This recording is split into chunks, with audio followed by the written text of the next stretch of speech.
All right, you guys, welcome back to the Pursuit of Property podcast. We are super excited. We are sitting here with Christy Kutka and Love Bains from Chicago Title Company. Thank you guys for coming on today. I know it took a little bit of work. This is a little bit of time in the making to get you guys on. But thank you guys for being on today. How are you guys? We're wonderful. Super excited to be here. I've been looking forward to it all month long. She cannot stop talking about a certain podcast. So we expect that you've listened to every episode at this point. You know how this is going to go? No idea. Okay. Let's just All be right, honest fair here. enough. Well, Should we lie to you? Tell you, what are we looking for here?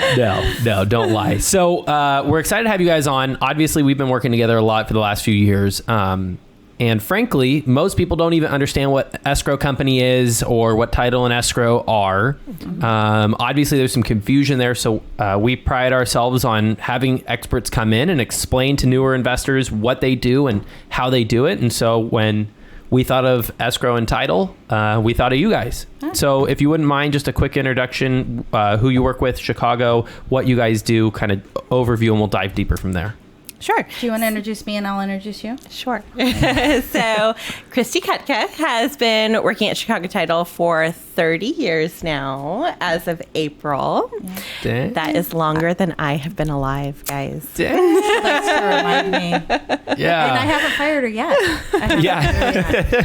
Christy started out as the receptionist at Chicago Title and then worked her way up. She then moved over to customer service and then became an escrow assistant and then finally an escrow officer. And she's been grinding away since.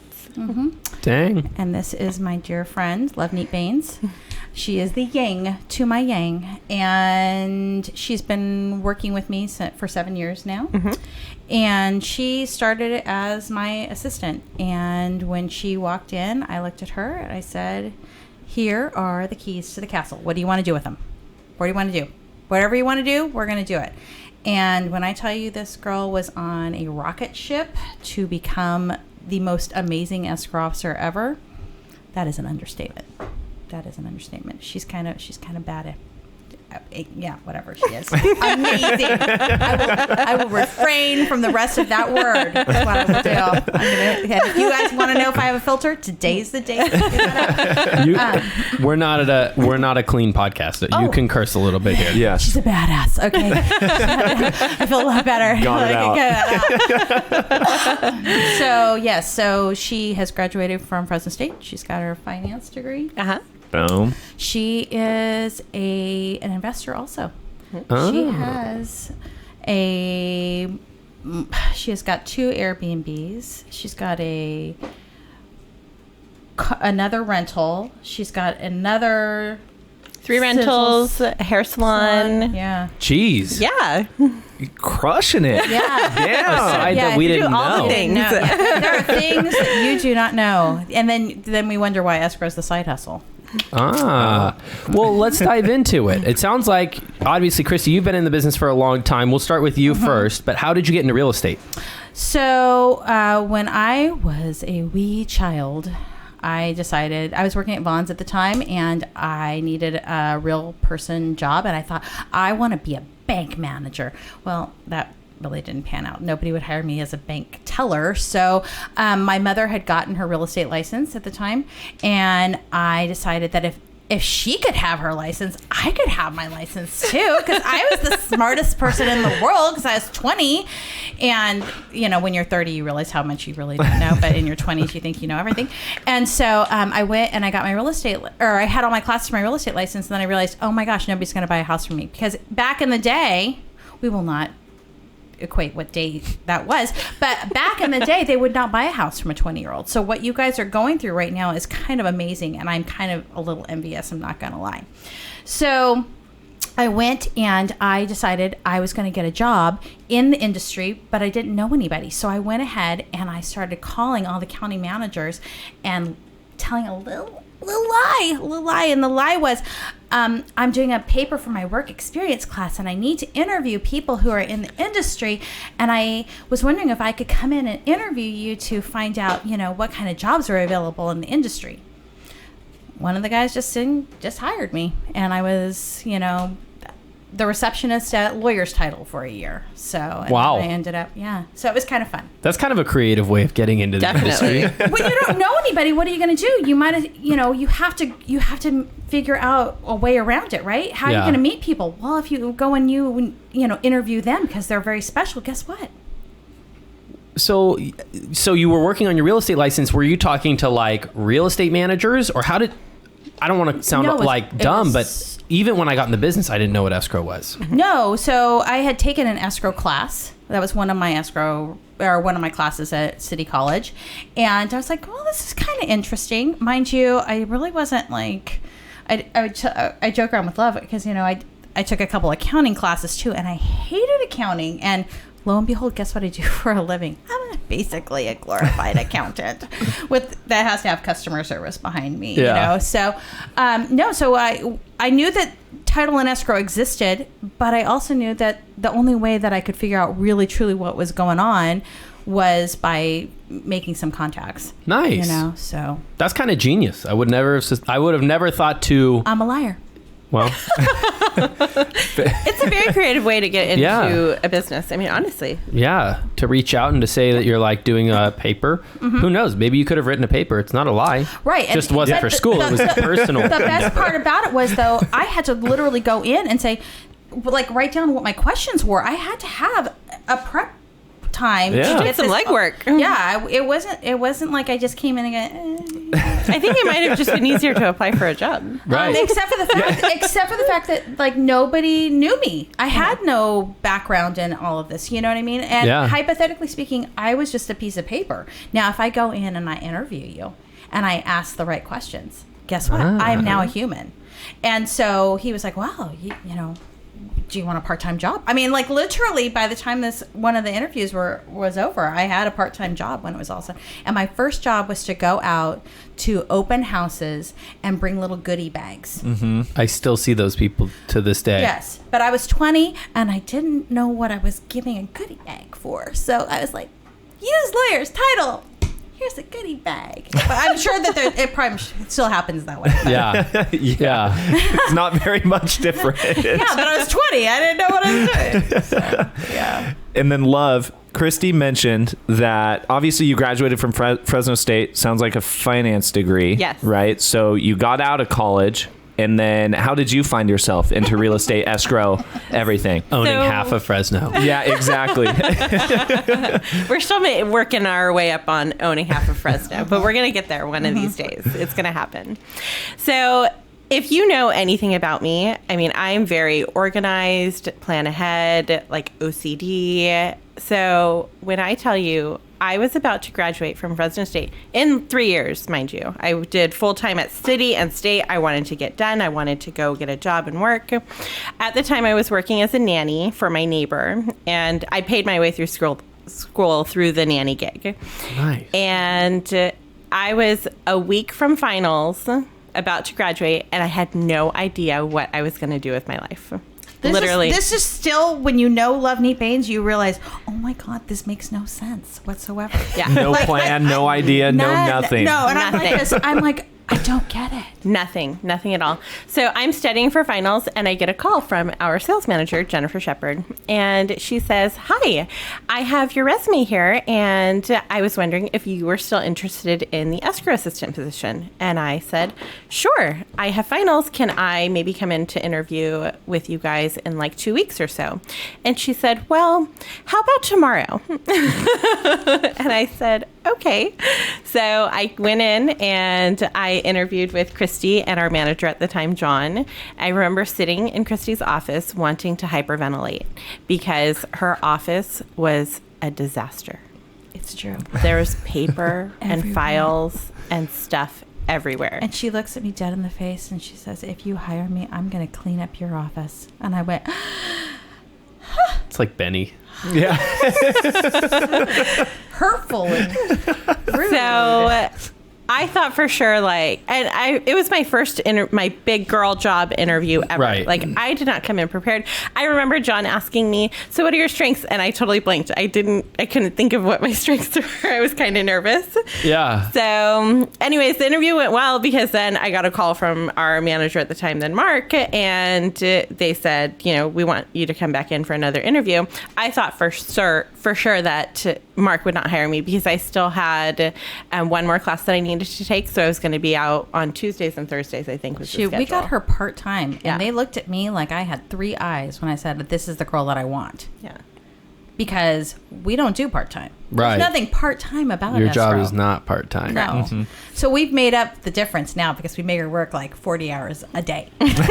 I believe it. Yeah. Don't work. And then the rest is history. I got hired and Yeah. I worked part-time. Well, I worked full-time. I still put in all of my hours, but I was going to school with my 1 or 2 more classes that I had left over. And then that was it. I was done. You know what I kind of like is that both your stories resonate with us because we both started. I had no connections to the industry. Mm-hmm. I didn't even graduate school. Cade, to this day, will say that he did not have any intention of getting into real estate until the day he met Benny's mom and just said real estate. Mm-hmm. And then we all kind of worked our way up as an assistant or like a very, very low level. Uh-huh. And I mean, Cade and I aren't where you guys are at yet, but slowly everybody has gone up the I'll ranks. give you 30 years to get here. I appreciate it. But that's kind of cool. So you guys both started as lower levels at Chicago. Yeah. Did you ever? She made it a step ahead of me. I was just the receptionist. I mean, like, Oh, she got you the assistant started- job. I literally was not worth a penny. Okay. Like, yeah, I wasn't worth I don't know She why. had I at least some I street thought you had cred. said you also were receptionist. You said loan or escrow assistant. She was an escrow Assistant, yes. assistant. Gotcha. Yeah, she had a brain in Ooh. her head. I did not. Did you graduate? No. I know. All right, come on. No. So, no. so if you're sitting listening to the podcast, it's Yeah. kind of interesting to hear that everybody started Somewhere. without really knowing exactly what they wanted to do. And then once you got into the industry, it's such a flexible industry. You could move if you didn't like it. Right. It was interesting because I don't think neither one of us knew what escrow was. You know what I mean? At least with a real estate agent, you kind of have a gist Right. for A lot what of people it is, know right? what that is. But she applied for what she missed about this. She applied for this escrow assistant job like 4 or 5 months before she got a call. So she literally forgot she had even applied for some job that she didn't know she didn't know nothing. My mom, she still has her real estate license, but my mom was practicing real estate years ago. And I remember asking her, like, what's escrow? And she's like, well, I don't know. I get a contract and I send it to someone and then you open escrow and they do everything. And then there were no truer words. Well, let's transition to that. Can you guys break down from like your side of the transaction what escrow is? Because from our end, we've explained it to people as escrow being a location, a group of people, and a timeline. Right. It's all interchangeable. But in Right. this case, we're talking about escrow and title as a specific Right. company. Sure. Right. So the definition of an escrow holder is we are the neutral third party that's involved in the transaction. And we have 2 jobs. We uphold the contract and we clear title. Gotcha. And then we have to have a personality behind it and acting skills and Be really good at multitasking. a law degree, and we need to be a CPA. There's like a Therapist. Yes. Oh, yeah. There does seem to be a lot of things that you do. So you said the 2 things are though uphold the contract and Clear title. clear title. But those are the main things. Of course. And so when we start talking about clearing title, we need to make sure that there are no liens against a property. Or That the people. Or the people. Because if the people own a property, their liens attached to the property. And if we do not do that job, then the buyer would potentially be responsible for it, except for the fact that the process comes at the end with a title policy guaranteeing that we have done just that, cleared title and upheld the contract. Gotcha. So in the real estate investing world, the reason why we go to escrow and title has been and will always be you guys clear the title and make sure that we're Right. not inheriting other people's debts Problems. or liens or problems, right? Correct. Right. So when we first started, Jason had us do our purchase contract. And on the back of the contract, it was a statement of information. Can you break down what a statement of information is for somebody who might not know? Sure. A statement of information is the document that we use in order to help us determine if there's any other liens or judgments against a person. So a statement of information, it asks for your life story. It wants to know your first name, middle name, last name, date of birth, where you were born, how long you've been in the U.S., phone numbers, socials, where you've worked the last 10 years. Your children's names, their dates of birth. Prior marriages, yes, their information. So because we have to run your name every which way. So if I've been married 5 times, and my name now is Loveneat Bains, and I used to be known as Loveneat Smith and Loveneat Clark, and all of these names, we have to run the name accordingly to make sure that we're clearing every which way that there may be a lien against me. Mm-hmm. Gotcha. And so then you check the person, but then how do you check the property? We do a search on the property. We have a title facility, and there's actual humans that are checking to see if there's any liens of record against the property. Mm-hmm. Now, because we're human, sometimes there can be things that get missed. If the legal description is incorrect on the document, or if someone's name isn't printed correctly. So that's where your insurance can come into play, because if they're in the event that something does get missed, it's the what ifs of the world. That's what the whole purpose of the insurance is for. Mm-hmm. So your insurance can come into play. We can give you several examples of where title insurance has come into play. We just had one yesterday where a client had to come in, and she brought over her title policy and her title report from the previous transaction. There was a $20,000 lien that came up on the property when she was trying to sell from the prior owner. The city hadn't released the lien. And when we called into the city, they made it seem like, well, this actually hasn't been paid. So we had to do some legwork and go backwards, and we went back to the previous title company, and they supplied us with enough documentation in order for us to feel comfortable with proceeding and removing the lien. Gotcha. Now, what if we talk about it from a buyer's perspective, right? They're buying a house, or first-time home buyers buying a house, and their agents, telling them, hey, you've got to go drop off this, EMD or earnest money deposit. You've got to go drop this off at title, and then you've got to go sign docs at title, and then you've got to do XYZ at title. We've got to wait for the preliminary title report from title, right? So from the buyer's perspective, what are some important parts from the buyer's end that you guys are helping the buyer take care of? So a lot of people don't realize that we hold all the money. Okay. So when we'll just start from day one. The earnest money deposit comes into us. We immediately cash it. We keep it in an escrow trust account, and it just sits there. It sits there until we either close or we cancel by mutual agreement. Right. Okay. Our job is going to be to make sure, again, that the seller doesn't have any liens against them. The buyer does not want to buy a house if there are liens against this property. And a lot of people are like, we just want to close. No, you don't want to close unless it's clear. Mm-hmm. You don't want to inherit somebody else's headache. Okay. Our job is to make sure that all the documents are in order. Our job is to make sure that the seller has signed and they have given us the proper documentation to make sure that they have the right to sell it. Because we're constantly making sure that these sellers have, the authority. Correct documentation, right? You never want to just believe your seller if they say, yeah. I'm the next trustee. Don't worry about it. Don't worry about all my other siblings that are also wanting to inherit this property. Right.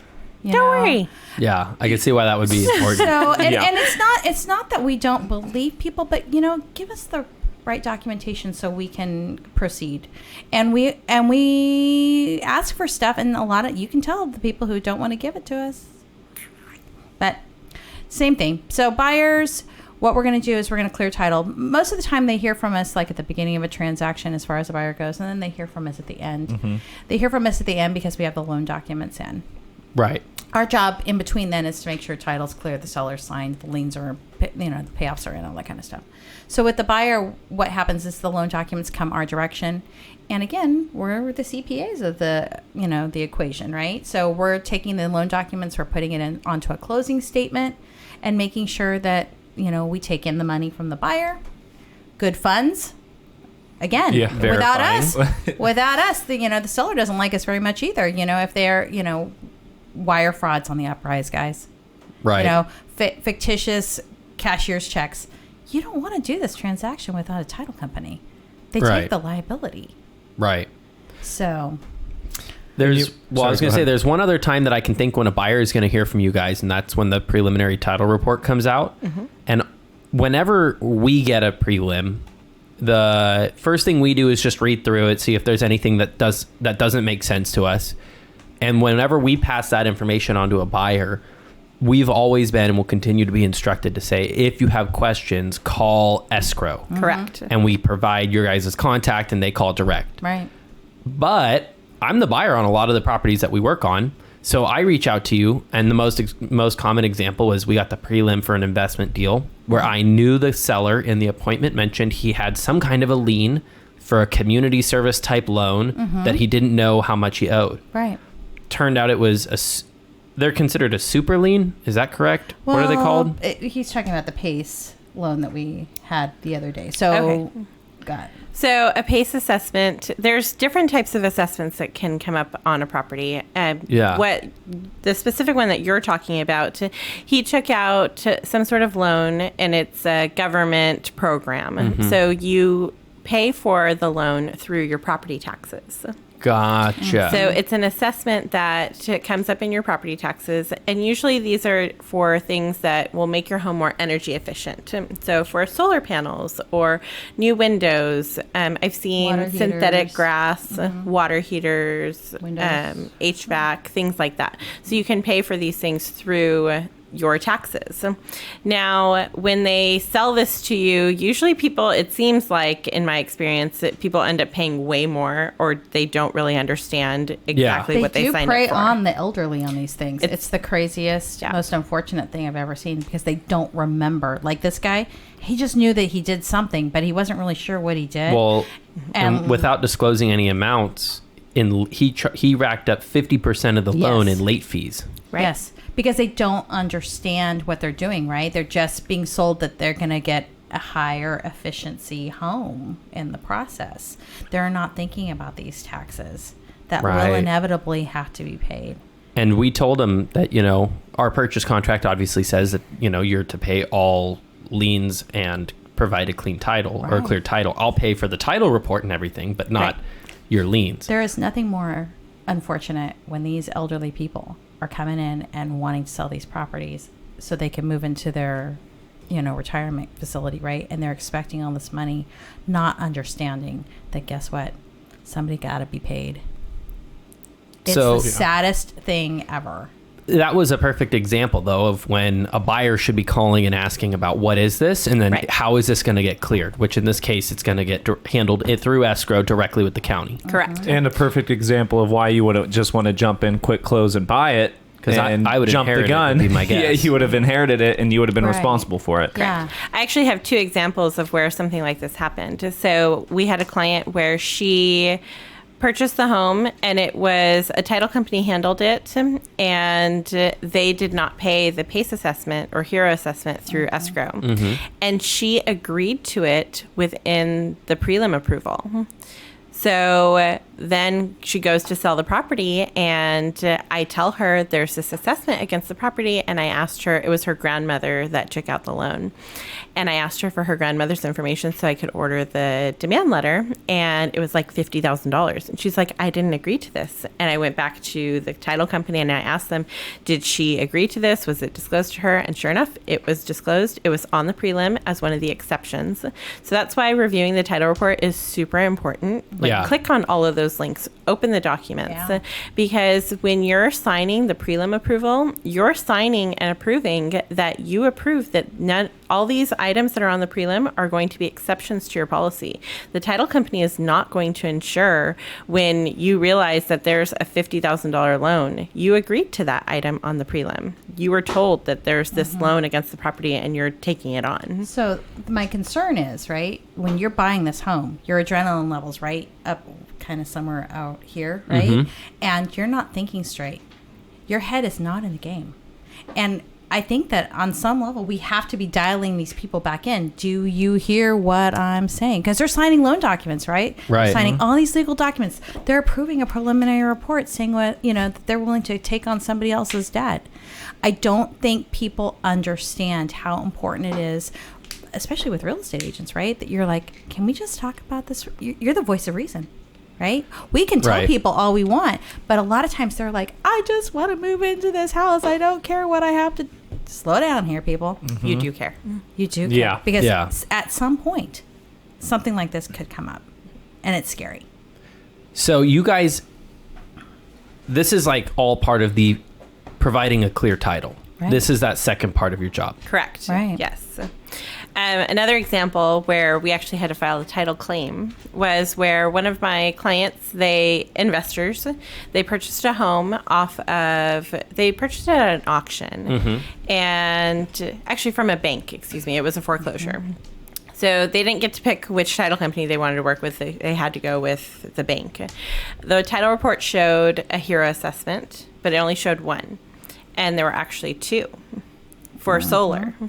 So the title company at the time, they paid the assessment. And then when we got our report back, there was still an assessment that was showing. And I looked at the previous tax And they were bill. similar amounts. That was the crazy part about it. So you kind of would have assumed. They were like a repeat. Yeah. And it was like for solar panels, both of the assessments, some outrageous amount, like $60,000 worth of solar panels on a 1,200 square foot house. Like, wow. It was outrageous. Yeah. And when I'm explaining this to the sellers, the investors that purchased the home, they're like, this doesn't make any sense. The seller paid the PACE assessment. And this is where their title policy came into effect. And the policy was issued by Fidelity. So we were able to help a little bit with the claim because they're one of our sister companies. Our underwriting, our title officers, a lot of people are the same. Right. So when we reviewed the title report and we reviewed the taxes, I noticed there's two assessments and only one was paid. Gotcha. So the company had to go back, file a claim, and then pay another, I think it was like $42,000 that had to be paid. Brutal. Yeah. Well, can we do a real a once over? So all the real estate contracts that we write, we always have title insurance as part of it. Correct. In the investing world, the buyers usually are paying for it because we're paying for all closing costs as part of our value proposition.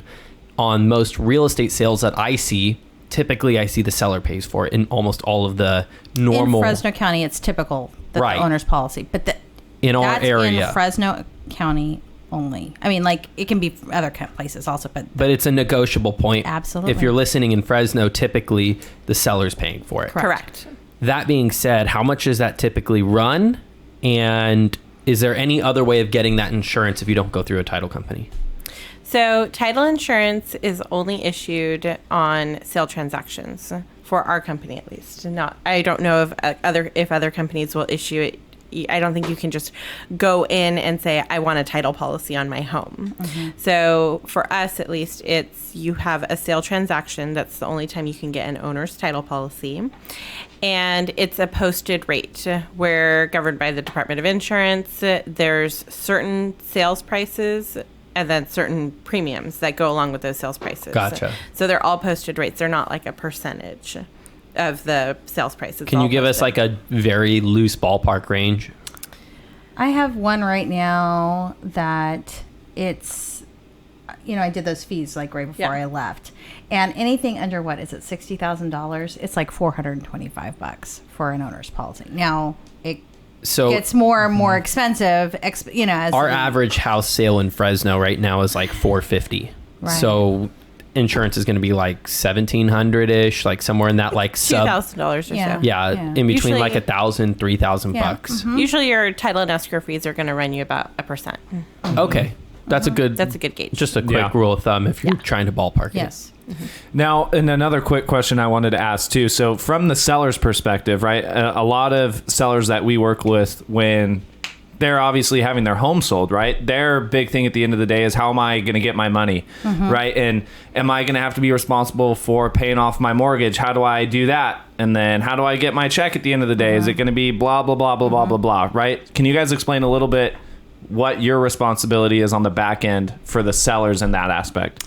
So when we close escrow, we like to quote within 24 hours, they will have access to their funds. They can either come pick up a check from us. It's a Chicago title check, or we can wire funds to them. Again, we start going back down this road. Wire fraud's on the uprise. I think I say it 50 times a day. I don't know. It's something ridiculous, you know. We are constantly, even though they provide these wire instructions to us, we are calling again to confirm these instructions. What I will tell you is that just because we initiate a wire doesn't mean that it's going to get there right away. Right. If we're dealing with a credit union, it takes a while for them to post that. It just does. If you were dealing with an investment account, it takes a while because it goes from a bank to the investment account where they post it to our actual seller. So, you know, we can assign funds to another escrow. So when we start talking about the escrow that we're closing today, you know what I mean, and they're buying another house somewhere else, we can send that money to an exchange company. We can send that money to the other title company. It's called an assignment of funds. So the good news about wires, they become effective immediately. Most of these banks are placing holds on our check up to 10 business days because they are not cashier's checks. No. So the easiest way probably is to get money is wiring. One of the little sidebars that I would like to mention is that we make that check payable to who the seller is of our property. So if you're holding title in your trust, it is getting made payable to the trust. Yeah. If you do not have a trust account, that's going to cause a problem when you go to deposit your money. Yeah. So you need to make sure that whoever is the seller of that property, they have an account that is available. Yeah. I want to add to that too, going back to we make it payable to whoever is the owner of record. The owner of record can't tell us that they want us to pay the check to their child or to their parent or to their friend. Yeah. It has to be paid to them. To the seller. There's no way around it. Yeah, I found that people get really funky around money in real estate. And so even like a $800 deposit or something, it's always been very helpful to have the third party. I think a lot of people think that the realtors hold the check. And I've had people ask me to hold their check and I'm like, you're going Well, and guess directly what? in. We're not holding it either. We're Right. putting that thing right in. So a quick note, if you're an investor or even a buyer, your earnest money deposit gets deposited into the escrow account. And then you mentioned earlier, in very briefly in passing, that money is not leaving that account until the contract has been fully executed down to a T or mutual cancellation. Can you explain? I mean, obviously we'd have to have an attorney in here to explain when a fund goes to a certain person or another. But for you guys, you don't ever just give a buyer or seller money. It's only ever fully executed with all parties agreeing, correct? So when we say mutual cancellation, both buyer and seller have to agree on what's happening with the earnest money deposit. So that money sits in our account until we have a fully executed cancellation. So the canceling party signs and the other party also signs. Gotcha. Literally right before we walked in, we left the office today, the phone call that I had was, hey, my buyer has been looking for their earnest money deposit and you guys haven't released it. Well, where's your cancellation, buddy? Right, exactly. We won't deposit well, it. the seller's agent isn't responding. Well, I need you to go talk to their broker. You know, we need to have the seller sign the cancellation in order to be able to release any of the money. Yeah. And then can you clarify real quick, because the other time that you guys disperse money is obviously at closing. Correct. I've had sellers ask me this. I've explained it, but I probably should not have.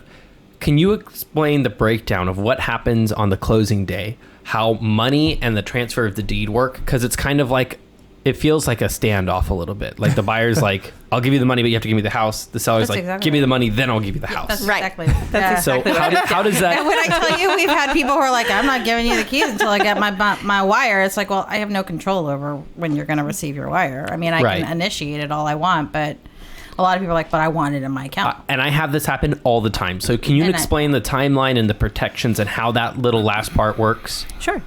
So when we go and get a buyer's loan funded, after they've signed their loan documents, the lender has felt that all the conditions have been satisfied, all the I's are dotted, T's are crossed, we're ready to fund.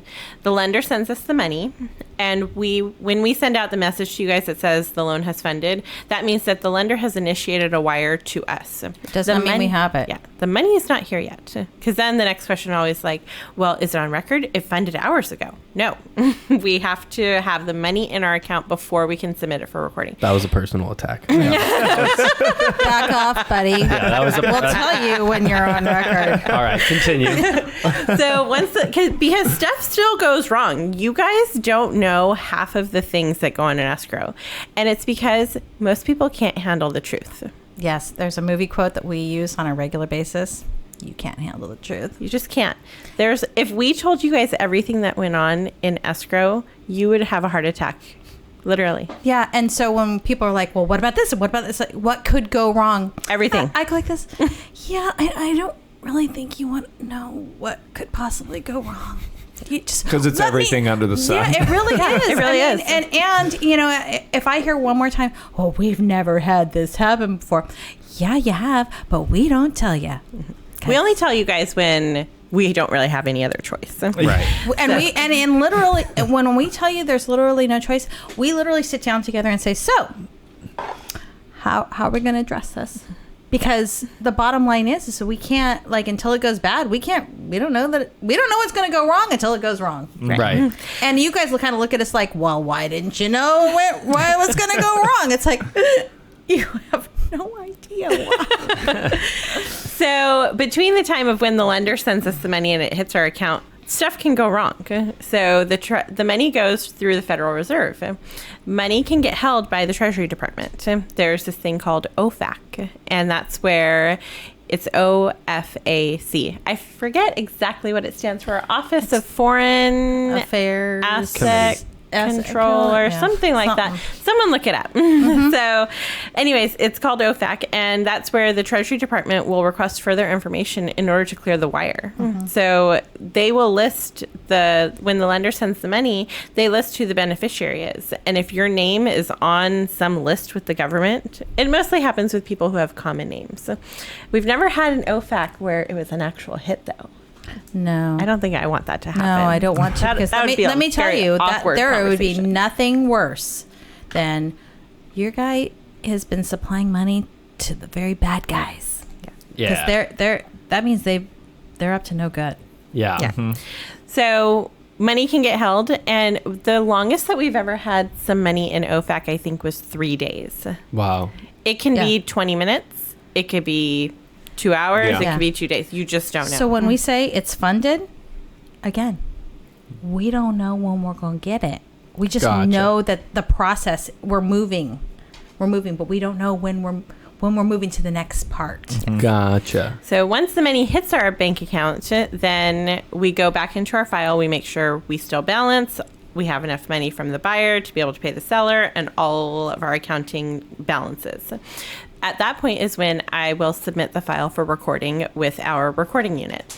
What that means then is that I'm going to hit a button that says submit for recording, and then they do what's called a date down. A date down is where they check one more time to make sure that there's no liens against the property or our people that are involved in the transaction. From the day that we did the preliminary report in the first place. So there's a date on there. So if you're checking from the day we disclosed everything, the next 15 days of escrow, did you pull out any loans? Did anything hit the account or the property or the person? I like it when we had the $2 million tax lien that showed up against the seller. Gotcha. And he was like, oh, yeah. I forgot about that. I forgot. Yeah. That was out there, but I didn't, I'm like, you couldn't have given us the heads up 2 weeks ago even? Like, we're not closing. We have to give the wire back to the, So you're just that's like the date down is a double check. Like Yeah. before we do anything. Yeah. Right. Good to go. And again, we didn't do it. We're just the angel of death that's telling you. That has to, yes. Those And are really fun conversations on the day of closing. Yeah. Because it can happen. Yeah. Right. So once the date down is done and the title department reviews all of our recordable documents, they double check legal descriptions, names.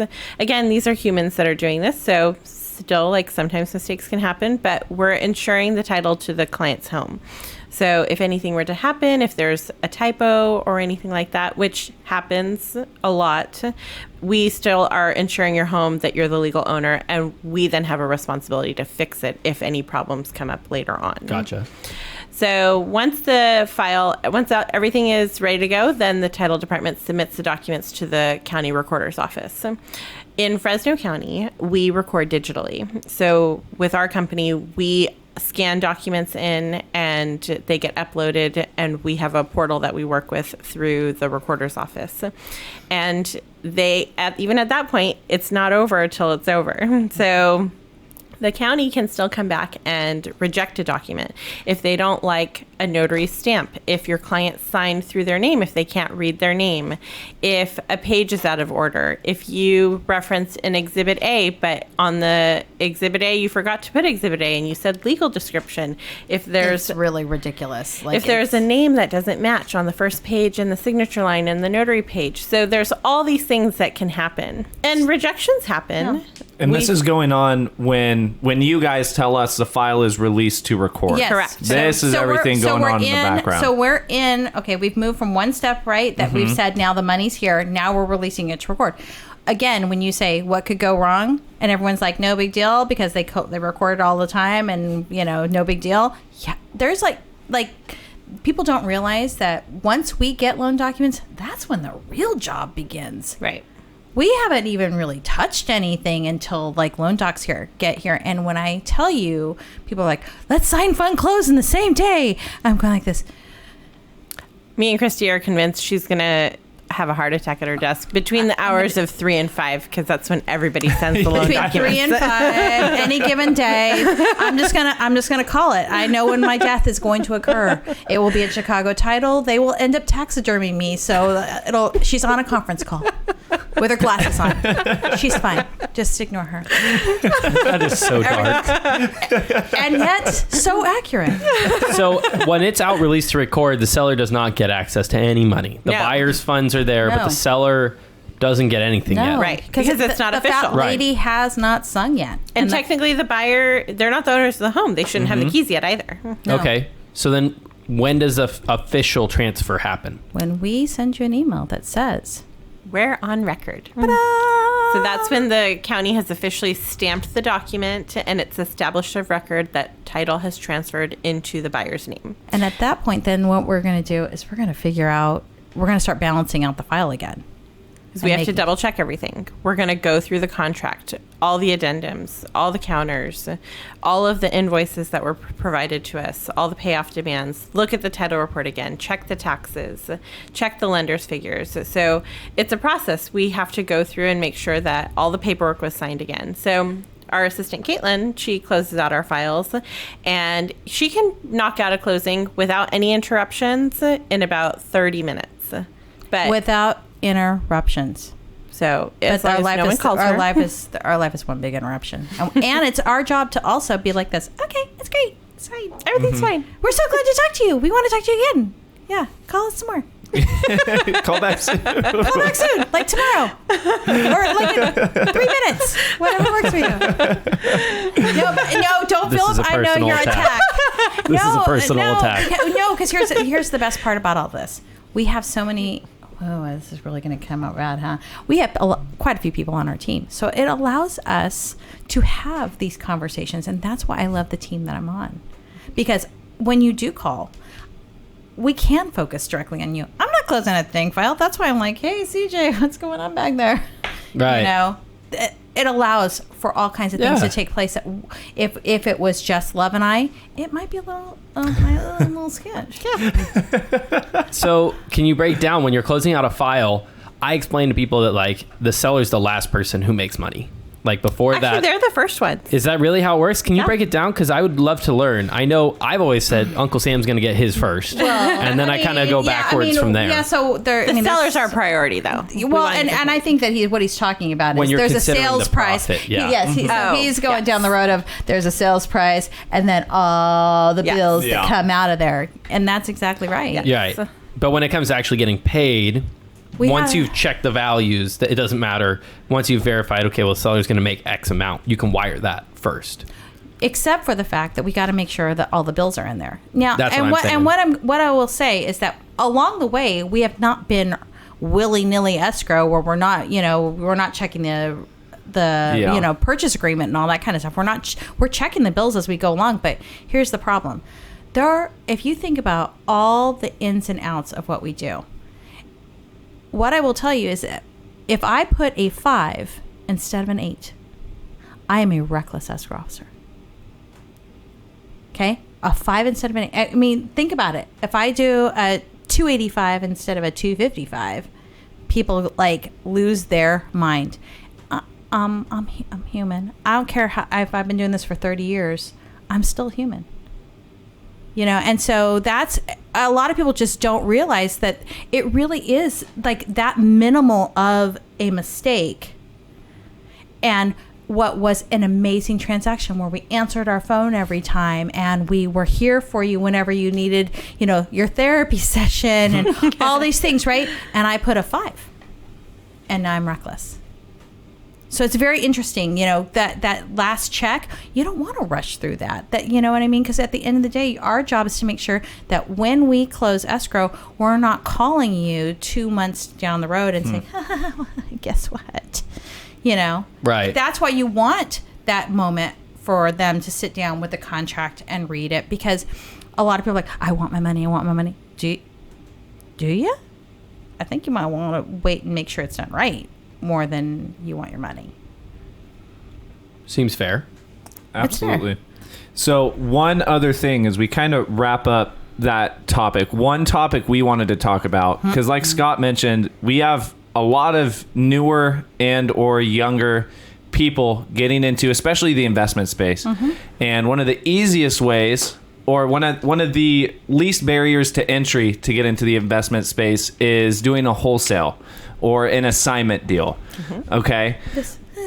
So please talk about it. So we wanted to just get a breakdown, because as new investors, a lot of the concern comes from, well, crap, I don't want the seller to know that I'm making 30 grand by just selling the piece of paper to somebody else, right? So how do you guys take care of an escrow on a deal that is a wholesale or an assignment?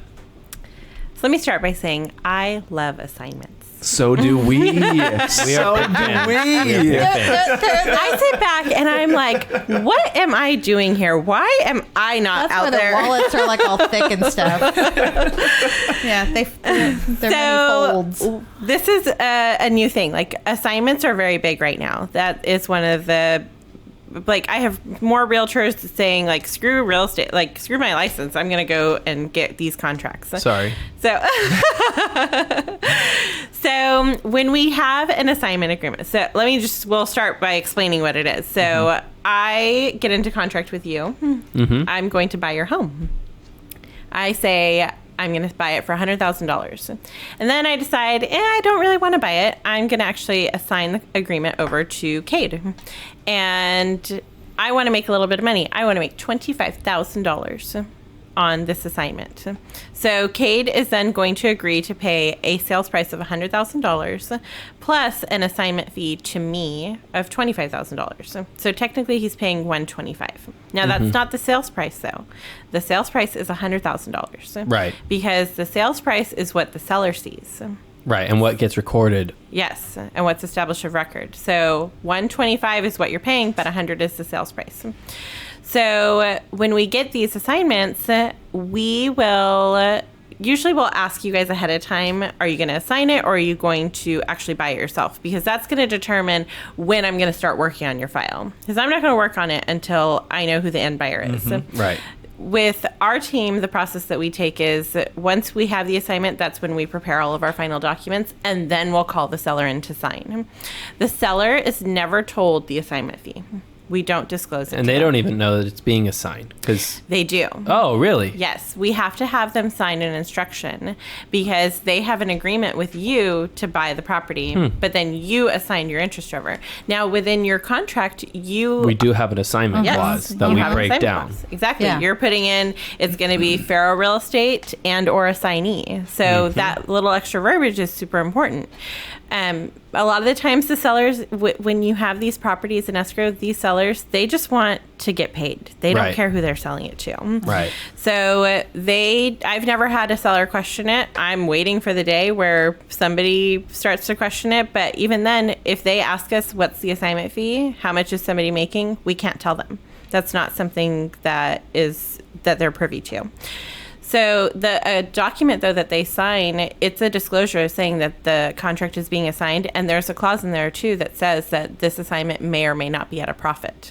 Right. So the buyer and sellers sign this document. The assignee, assignor, and the seller. They're all on this document, and everybody signs it. It's just a disclosure. We have to disclose that there's potentially an assignment fee.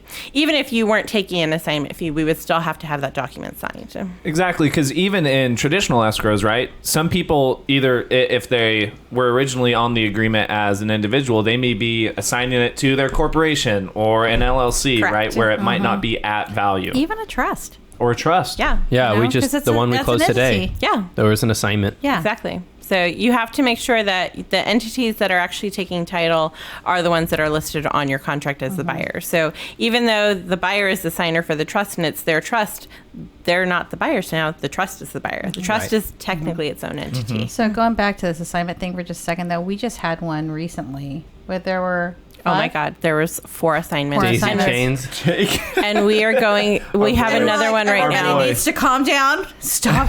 Stop. Everyone needs to Dude, stop. the price started at like $60,000 or something We like know that. about it. Yeah, and the end buyer yeah. paid like $160,000. Yeah, we know. You know we what's know funny? them. Hey, Yeah. Jake, if you're out there listening, we're talking about your deal, my man. We had Jake. We had Jake on. What could go wrong? Yeah. Let's talk about that. What could go wrong? Funny thing is, we had Jake on maybe 2 months ago when he had just closed his first deal. We had him on and we talked about his first deal, closing out his first assignment. And then since then, he's been out there putting deals together, and it sounds like a little deal here with If you five. knew him, then clearly he's doing something right. Yeah. So how does it all get facilitated then? If the seller is signing, they're acknowledging that it could have been assigned at a profit. You're saying they don't see any of the assignment side. They see a final statement that shows their purchase price, any liens or loans or fees, And Right. tax prorations, and that's it. and that's it. And then that's it. their profit. Right.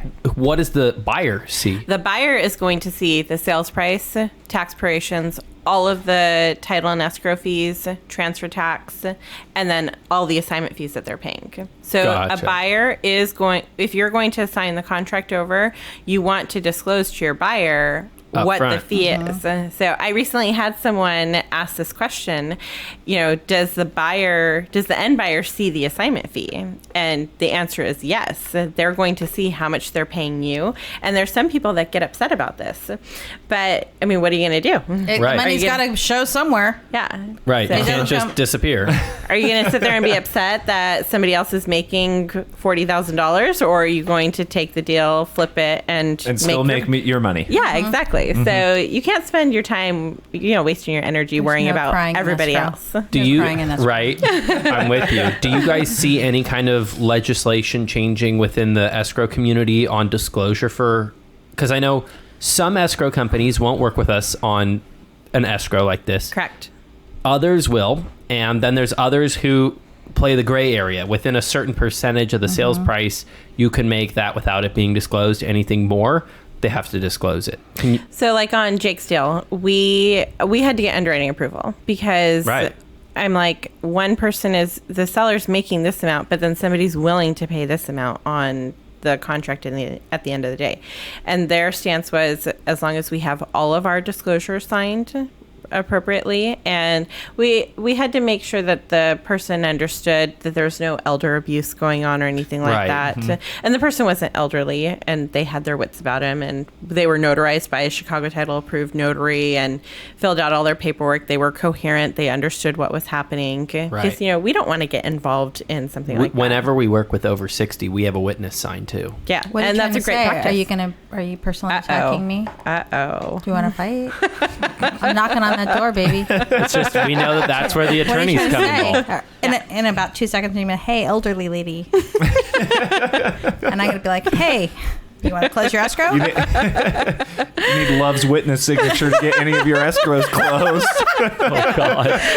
So Can you make sure Christy had it together today, please? so it breaks down. So I mean, like, you think that as long as the seller's coherent and all your T's are crossed and I's are dotted, at this point you don't see that going away right now, or what do you think? It could change. I mean, everything Right. like with a light switch, you know, the new rules could come out. In my opinion, all it takes is one lawsuit, one title claim, and then the rules change. Yes. Gotcha. So we're gonna roll right now until we can't. right. And then you guys will hear about it. You're right. Yeah. At some point, we'll get a call saying, "Hey, you can't do an assignment." Yesterday Right. they changed the rules. Yeah. So we can wrap up on this topic pretty soon here. Yeah. But what I was going to say is that at a different company, I had an assignment clause where I was making over 25%, and it kind of seemed like an arbitrary rule. And they had me write a letter of explanation on why I was making that money. And I had to write a letter of explanation saying that the property was in distressed condition and that the seller's circumstances required or led to them making a decision to sell the home at a discount, and they willingly acknowledged it on the purchase contract, and that I had disclosed what the potential sale value on the MLS is. Being realtors, I find that it's a little bit more liability to make sure that you over disclose. Right. Right. Do you guys have anything like that? I haven't had you reach out and say write a letter of explanation, but do you have a limit? Like if a seller makes 50,000 and you make 50,000, is that going to be a problem? I would submit to underwriting and ask them. I would say like, So there's is a chance. Yeah. Because we look at the numbers and we have to make a judgment call too and say like, okay, is this okay? Okay. So Good enough. now when the property is fit, we have some where the sales price is $10,000 and somebody's making a $10,000 assignment fee. When the numbers are smaller like that, there isn't a concern. Now, as we get more and more and the liability for the company is higher too, is we're issuing title insurance and the title insurance is valued at the sales price. So as our liability increases, there's going to be more requirements in order for us to feel comfortable with insuring the title of the home. Gotcha. Have you had anybody ever come back who their property was assigned and say anything to you? It's hard for me to believe that a seller is going to look online and look up the tax records to see if the entity that signed is the entity that owns it. A lot of these people that are selling like this, though, they're just like they got to get out. That's our experience as well. They got to get out. They just again, they just want their money. They might have inherited this property from Uncle Buck, and now they don't want anything to do with it. Or their tenants destroyed it, or Yeah. family circumstance, And they're whatever. not interested in fixing it. Most so. people, they're just fed up and they don't want to deal with it. I sit here back and I'm like, why would anybody in their right mind just not go talk to a realtor? Pay them 3%, 5-6% to list the home, and maybe somebody will come along. Maybe they'll make a little bit extra money. Desperate but there's people do desperate things. Also, a lot of people hate realtors. yeah, that's true too. Yeah. Okay, that's enough. Thank you, Grandma. No, I was going to say. Thanks for coming on the podcast. Peace out. I'm out of here. I was just going to say, the reason why, in our experience, why people haven't done it too, because they are talking to a realtor when they work with us, right? And you guys see, we probably do just as many assignment and flips as we do regular resale. Right. The big thing that we find is that the people who don't want to go on the MLS, it's truly, they're embarrassed and ashamed. Oh, yeah. Because a lot of the people, like when we buy a property, their properties are absolutely destroyed. And these are people like us. Like if you came over to my house and my house was absolutely thrashed, I would be embarrassed. Now imagine trying to have a stranger come up and say, well, we'll have a whole bunch of people walk through the house. You'll make a little bit more money. Well, some people are very shy. I don't think any of us here are particularly shy, but somebody who is more sensitive about what people might say or think about them, Right. along with that, like a lot of the times we'll do a breakdown. Here's what you'd make after commissions, fees, and everything, and then here's what you'll make from us as a direct offer. How much is $20,000 to you? And that's the line I use. I'll say, here's what I think you could sell for. Obviously, it could go up more. I always say, a cash buyer is not going to pay nearly as much as a homeowner would. Right. And I say, what's $20,000 to you? Because you'd be surprised. I mean, people who might look like they don't have a dollar to their name, they might have millions. Who knows? 20,000 really might just be, Drop in the bucket. Right. and they might just say, you know what, I'm happy to be done. So that's typically why I would say we see people not want to even talk to a realtor. It's just embarrassment, circumstance, timing, Yeah. Headache. can't Yeah. get a loan on the property, those kinds of things. Yeah. Well, awesome. That Cool. wraps up. That was all my all the questions. things I wanted to make sure we hit. Is there anything we missed that you guys were wanting to share that might be something? One, that you want agents, investors to hear, or even home owners, buyers Yes. that we miss? I have a couple Perfect. of things. Yes. Okay. You go first. Old people first. So Age before beauty. Oh my Yeah. God. I wasn't going to say it. Scott's on a roll. He's going to keep going. Scott's brave. someone's gonna need some help in the future. I'm like, Scott Farrow, who? Anyway, We're going to find again, the Scott behind the there's building. filters. Do you hear the filters rolling? Yeah.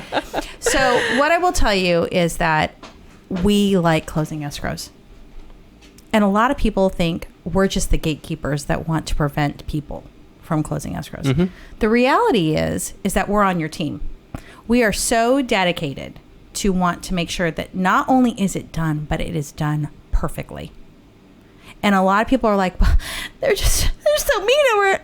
No, we want to do it right for you. And that takes time. There's nothing instantaneous. Somebody said, well, it made it sound like, when you said that, it was just going to be easy. I go, well, it's a minute though. I don't snap my fingers. I'm not, and things don't just happen. I have to process it. And in between the phone calls and making sure that everybody's okay and making sure that the underwriters on the same page, making sure that the title officer's on the same page, making sure that the buyer side and the seller side, we have to review documents. So this, let's go as fast as we possibly can. That's a problem. And not that we can't, but just understand there are consequences for going too fast. Good point. So Yeah. go ahead. Now, Beauty, please go ahead and talk. One of my things that I like to talk to, this is more directed at buyers and agents when you're on the buyer side. If you have a buyer, ask them if they're married and if they want their spouse to go on title with them. Let's not wait until the day we're signing loan documents for us to find out that the buyer wants the spouse to be on title. Or the buyer's spouse is in prison. Oh, yeah. If Any you're married, important information that might be relevant Yes. somehow. my favorite question is, are you married? And then the response is, Crickets. I like the crickets well, first. it's complicated. No, it's not complicated. Are you legally Yes. married or you're yes not? or no? Or you're not. And it's a big hanging deal. It's a big hanging deal because here's the deal. If you are going into title and I was hypothetically married, God forbid. And but I was in the middle of a divorce, right? And I go in and he signs an interspousal and all that kind of good stuff. And we go down this road and he has liens against him. They attach to my property. We just had that happen. I'm not going to run. I'm not running buyers' names or spouses' names. It will happen. You'll find out if it's a refinance or a sale. We just had that happen to somebody where she was refinancing her home. Her spouse signed off on the property, but at the time of when he signed off, he had liens. And now they're divorced, and now she's paying his $15,000 worth of liens. Mm-hmm. There's no way around it. Good to know. Yeah. Mm-hmm. So again, it's always better to, get Don't a divorce. rush. Well, get a divorce and then buy a house. I mean, really, you don't. And there's no question later on about issues. Mm-hmm. And you're not having to pay $15,000. Yeah, or more. Later on. Yeah, or more. Anything else? I think that'll do it for right Yeah. now. Well, we're super glad you guys came on. We talked about the whole gamut of title and escrow and the questions that Kate and I genuinely have whenever Do you feel we're sitting smarter? there. Yeah, a little bit. Absolutely. You look little a bit. little smarter. I do. It's the glasses. He looks a little older too, huh? Or younger, maybe. Baby face. I don't know. That's going to wrap it for today. Thank you guys. I appreciate you guys coming out. Kate and I are super happy. And if anybody is looking for title and escrow work, how can they reach you? Shh, don't tell them. Reach out to Chicago Title. Chicago title. I don't know. That's a loaded question. So we're at Chicago Title here in Fresno, California. And we're on the internet and all that kind of stuff. 559-451-3700. There you Email go. us, teamkutka@ctt.com. Perfect. Kutka, Kutka. All right. Thanks for coming on, guys.